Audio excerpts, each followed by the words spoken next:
When entering the Abyss with the King Soul Charm equipped, you unlock entry to the birthplace. After traversing its winding caves and evading stalking siblings, you find a hatched egg. Seeing your reflection, you dream nail it, and enter a locked away memory of the knight climbing out of the abyss. But something's not right. This memory took place before the game started, right? But for some reason, the knight has items like the Mothwing Cloak and Monarch Wings, which are obtained after the game starts. This is an inconsistency, and if you're unaware, they're quite common throughout the game. So then, since the platforming within the Abyss is impossible to climb without these inconsistent abilities, how then did the Hollow Knight escape the Abyss? Well, what if I told you it was possible?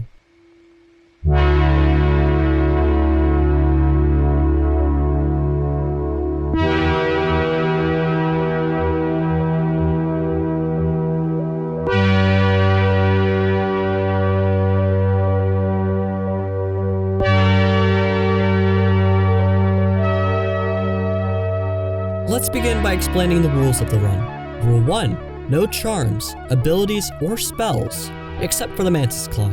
Obviously, the knight wasn't born with any of the items it's shown having in this memory. However, we do know it's able to grab onto ledges, as we see with Quirrell in the Kickstarter comic, Hornet in Silksong, and of course the knight shown here. We should be able to grab a hold of ledges and bring ourselves up onto them. However, the game wasn't coded for such, so we have to improvise. Rule 2. The only time you're allowed to wall jump with the Mantis Claw equipped is when the knight's eyes are above the ledge it's attempting to grab onto. This is meant to simulate the knight holding onto a ledge, as presumably the knight should be able to securely hold onto one if its eyes are above it. Rule 3. Nail pogoing is allowed. As shown, this run would be impossible if nail pogoing wasn't an option. To justify its use, we'll just say a makeshift nail could be made out of vessel horns, and if that nail was ever to break during the climb, the knight and Hollow Knight could have easily made new ones out of the falling vessel bodies that hit whatever platform they stood on. Rule 4. Escape the Abyss without taking damage at least 5 times. Assuming the knight and Hollow Knight had 5 masks when born, it makes sense since no soul is present, they can only take damage 5 times before dying. This rule really should be do the run without taking any damage, which could end up being a reality. However, considering its insane difficulty, this rule was made to give some leniency to those attempting it. Rule 5. No checkpoints. If you want the run to be official, no cheating your way back to a location you've already been. If you fail a jump and fall down a few platforms, you just gotta hold back those tears and keep on keeping on. I know I have. And that's it. Now all you gotta do is start at the Abyss floor and make your way to the top. So then, let's get into the run itself. First, we're gonna start off at the bottom, obviously. Personally, I like going left, but if you wanna go right, it's your call. It's a little bit more difficult that way, but still somewhat possible. We're gonna bounce off the Shadow Creeper and then use that ceiling spike to elevator up to the second Shadow Creeper. From here, do 2 ledge grabs, and then elevator up this little guy. Now here, I'm gonna do what's called a pixel perfect wall jump. What that is we're gonna run off the edge, immediately grab the wall, and then jump to whatever platform we wanna go to. Sadly, if I didn't do that, this run would be impossible, so the reasoning I'll be using to justify pixel-perfect wall jumps is comparing it to actual parkour. What some people do is hang off a ledge and push themselves off of it to another wall or platform. In this instance, we'll be applying that logic to pixel-perfect wall jumps. So we're going to do that right now. And boom, perfect. No pixel-perfect wall jump needed here. All you need to do is a regular jump and then pogo off the spikes. We're gonna wait for the Shadow Creeper to make its way down to us, then elevator up to the top. As you probably already noticed, this run has been cut up a little weirdly, but that's just so you don't see my many failures.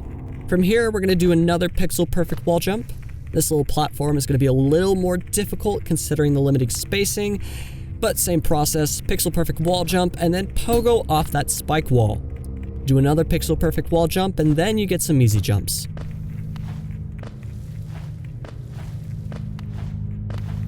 After some traveling, you'll reach a fork in the road, up or right. Sadly, up is not an option. I've tested it multiple times. You are unable to go anywhere up there, so instead we'll go right. Another simple jump, and then we're gonna make a leap of faith. A simple pogo wall climb, and now we've reached a roadblock. The problem with this jump is it may not be possible considering the rules I've placed. You'd assume the way the knight would get up that spike wall is to pogo off the shadow creeper and then make its way up. However, through all of my testing, I have been unable to register a pogo on the spike wall. So that means we're gonna have to change up the rules a little bit for this section specifically. I'm gonna take another page from the parkour's book and wall jump onto the spike wall, which then makes this area possible. Can the knight wall jump without a mantis claw? Well, I don't know, probably not, because it was unable to do so without it, but an exception still has to be made here for the run to work. So, once you get past the roadblock, you make your way up to the spike wall and get onto this platform. Here's where the real pain begins. So you bounce up all the way here, and as you can see, the knight cannot reach that ledge. So instead, you have to fall down and pogo jump through a spike tunnel. This jump, in my opinion, does not take any skill to complete. It is all luck.